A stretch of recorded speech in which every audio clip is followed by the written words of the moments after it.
Right, morning. So there's been several requests for more of a vlog type diary stuff. Excuse me, a bit of cold going on at the moment. So here's the first one. So it's at 7:15 Monday morning, and I'm on my way to Bangor in North Wales to see a client. It's only 120 miles, but it's 2.5 hours because of the roads. Now I live in a village called Hepworth, which is part of the catchment of a village called Holmfirth. For those of you that are familiar with British TV, you may be aware of a programme called Last of the Summer Wine. I live where it was filmed, so the pub that they all drank in is just at the bottom of my street, or the street where I live. And I've just gone past Nora Batty's house and Compost Cafe and Sid's Cafe, and I'm now heading up into the moors, which is the route that the Tour de France took when it came through Yorkshire. So I'm now heading up to what's known as Home Moss, which is one fucking steep hill. It's bad enough driving up the sodding thing. How the hell they cycled up it, I haven't got a clue. It also looks rather grotty this morning. It's covered in fog. Now, technically, apparently, I'm supposed to say Upper Hepworth because it sounds posher. Well, according to the wife, it's fucking Hepworth. Upper Hepworth, my arse. Anyway. So, pretty much my day will be this drive over there, get there for hopefully around 10, though I think I'll be a little bit late. Hour and a half, 2 hours with a client, and then drive back.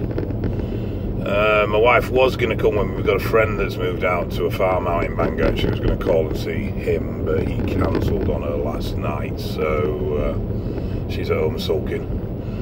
And I'm on my own. Foggy big bastard, get out of the way, and I'm on my own.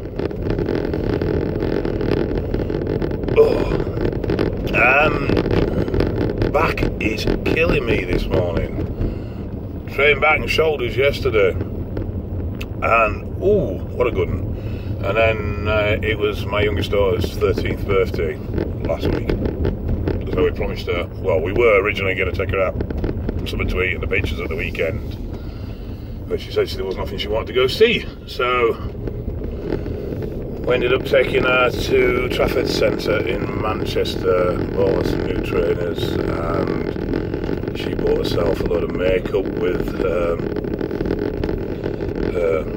birthday money. Fucking makeup. I bloody hate makeup. Why is it that women, well, it's not just women, is it really, it's blokes as well now, feel the need to wear a mask? I mean, I can understand cover up, you know, when you've got a zit, which I've permanently got, so I probably need quite a lot of that myself. But I just don't understand this, you know, I'm going to be somebody else, because it's, I suppose it's like, you get a present with fancy wrapping paper, you think all excited, you take it home, you unwrap it, and it's a pair of socks, and it's like, oh, good. And there's a lot of women like that, you know. They look really nice on the night out in with that boob tape on and contouring and those lip fillers and those false eyelashes and those hair extensions. And then the next morning, that is definitely not the girl you went home with. That's a pair of socks. I've never understood it. You know, I've always felt that a woman who is naturally beautiful and uses makeup to enhance that, fine, but these women that use makeup to hide what they are, I mean, I noticed yesterday when we wandered around Trafford Centre, well, man, Trafford Centre gets a lot of travellers in it as well, which are pretty heavy on the makeup, but I mean, you couldn't see skin. The foundation was that thick. You know, there was no tonal changes in the face, or because of contouring, and the vast majority can't do it right. There's women walking around with white cheeks and foreheads that look like fucking Klingons when they catch the light right, and it's just so mad. It's like Halloween's not for a few more weeks yet, girls. Come on, sort it out. But then blokes are just as bad. Some of the shit that they do now. Ooh. I don't know if you... Well, you probably can't see out the side window. It is getting foggy. Very foggy. Excuse me. Just stick some extra lighting on. This is Home Moss. It's one of the highest points around. On the top of Home Moss is a very large radio mast. And a small car park, which usually has an ice cream van in it. There should be a sign, I don't think I can fucking see it, I can only see about 15 foot in front of the car, that tells me the height at the peak, which we're just getting to now. It is 1,719 feet above sea level, so pretty high for the UK. And I'm now crossing the border into Derbyshire. It's amazing how much better the roads get when you get into Derbyshire. Kirklees, West Yorkshire are terrible. Anyway, I'm rambling. One thing I have noticed since I've started coaching again, if I go a bit quiet, guys, it's just because I can only fucking see like 8 foot in front of the car. Is the poor standard of training that we have in gyms today, and there's 2 levels of this. You've got your standard beast mode, WhatsApp, Facebook, Snapchat wallabies that do a set and then talk about it, spend more time on the phone and doing their hair in the mirror and everything else. But then you get another set, and these are probably just as bad, I suppose, but in a different way. Now, I'm sure the first set, deep down, know that they're doing fuck all. And they know that their Instagram life is just a lie. But the other sets are those that would appear to bust their balls, come out of the gym like they've jumped in the pool with the clothes on, absolutely fucking knackered, covered in sweat, puffing and panting like an old steam train. That's me, by the way. But their actual efficiency in their work is very, very poor, and the actual stimulus of muscle they've created is very, very poor. Now, I'm a great believer in working hard in the gym. A very old school mentality when it comes to intensity with training, but I'm also a great believer in working efficiently. And I see a lot of people that you can't knock the effort. You know, they're busting the balls, but the busting balls getting nowhere because they're not efficient in what they do. They don't stimulate the muscle correctly. So they expend all this energy, and really only about 20-25% of it goes towards the actual fibre stimulation. The rest is just burning energy and loads going onto tendon or loads going onto skeletal frame. Oh, sheepies. Hey, get out of the road.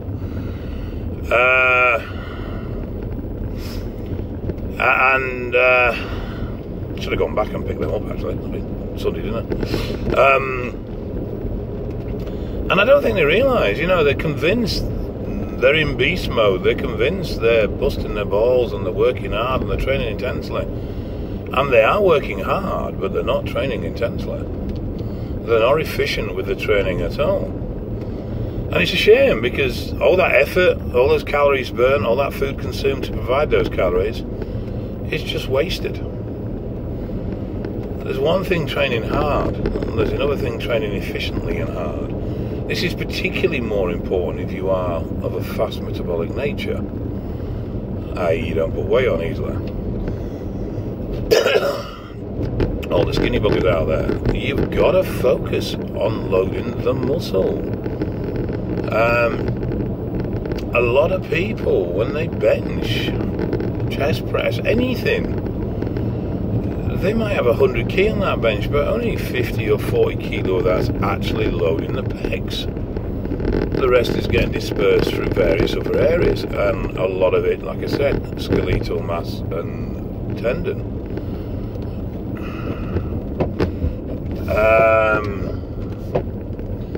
So it's important that one of the things that you focus on training is efficiency. It is stimulation of the target muscle. At the end of the day, that's what it's all about. Now, initially, this will mean that your weights are going to drop. You're not going to be as strong. But long term, you will be stronger. And it's amazing how many people can't grasp this fact, or their egos won't let them, because it means reducing the weight they use, and they see that as a step backwards. And yet, you speak to any powerlifter that's progressed rapidly or changed a lift, and most of them will tell you that they've gone back to basics and they spend weeks with a wooden pole or an empty bar, just learning and practicing and improving technique. And yet, as bodybuilders, we don't seem to do that. We don't seem to put in the time and effort. Fucking blind corner, go for it. Whoa, shit. Oh, hang on, guys. Sorry about that. It's a blind corner, so you just got to sort of go for it.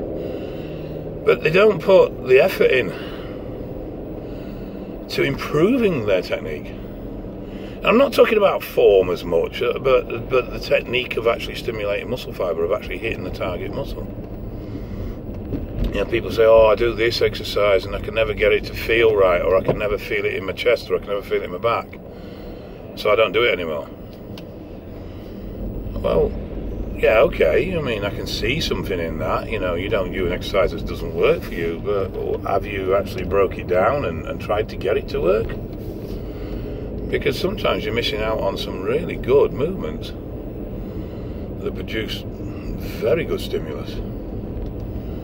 But yeah, I've noticed that a lot, travelling around the gyms as much as I am doing now with clients. How there's a lack of muscle stimulus within gyms. I went to Crawford Weights and Fitness last week. Really impressed. Good gym. Yeah, like a nightclub. Neon lights everywhere. But no, I mean, equipment-wise, size, facilities, fucking excellent gym. Absolutely. Some big units in there as well. I was quite impressed with what I was seeing. I might go down there this week and have a train. Got a weird week this week as well, because tomorrow night I'm doing a training workshop in North Wales again, for fuck's sake. And then Tuesday, Wednesday I'll be training myself because I'm at home today. I'm not training. This afternoon is all client catch-up, plan catch-up. I'm actually full at the moment, so I'm not taking any more on. I did lose one over the weekend. Just, he didn't feel comfortable with the way I do things, which is fine. You know, at the end of the day, your relationship with your coach has got to be a good one. And if their style doesn't suit you, then let's move on to someone who does. So they've gone to a friend of mine, which is always positive, because at least somebody's gaining out of it. And I wish them all the best. Anyway, so I'll train Tuesday morning, I'll train Wednesday morning. Then Thursday morning I'm driving to Maidstone to do a police training course. So that's Thursday afternoon I present, and Friday morning I present. Then Friday night I'm supposed to be doing a workshop with 4 brothers. But, Jesus, trying to get these 4 to actually get organised and agree is fucking impossible. And then I'm thinking I'll probably stop down because I've got clients down south on Saturday. So a bit of a full week. Nothing unusual, to be fair. It's about normally like this. Did a school presentation last week, motivational speak. I don't think they fully realised what they'd got themselves into. I did warn them there was some bad language in the presentation, and they're like, that's fine, that's not a problem. I said, it's quite raw, is that what you want? And I went, yeah, that's fine. And then after the presentation, the headmaster came and went, may I apologise to all the parents for the amount of swearing that was in that presentation? And I'm like, I did fucking warn you. And he was alright with me. He said, no, it's fine. He said, just we've got to play the game. Like I said, well, look, I said, you can't talk about my life and go, And, well, that hurt a lot. And at that point, I was rather intimidated. He just doesn't cut the mustard, you know. When you're talking about some of the things that have happened in my life and some of the involvement I've had with certain people and certain characters, I was fucking shitting myself is a lot more descriptive and a lot more apt for both the context and the people I'm talking about. Which they agreed. I just think it was a private school. And I think they were a bit shocked.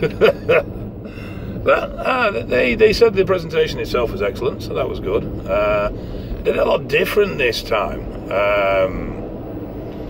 And I threw a couple of my little mantras in, my little sort of rules for life, and they seemed to go down really well. In fact, one of the parents came up to me afterwards and said, if you don't mind, I want to pinch that.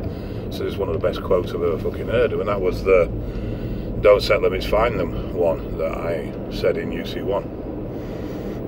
And the other one was always forward, never back. Alright, I'll accept a sideways step, but and that's pretty much the two mantras that two of the mantras that have been particularly heavy in my life. Always striving forward, never go backwards. You can sidestep, you can change direction, but you never regress. Unfortunately, there has been times when I have, but it's something I do try and live by, that I'm always trying to move forward. Sometimes the pace of that moving forward is incredibly slow, so it would appear that I'm standing still. But I do, every now and again, sit and look back.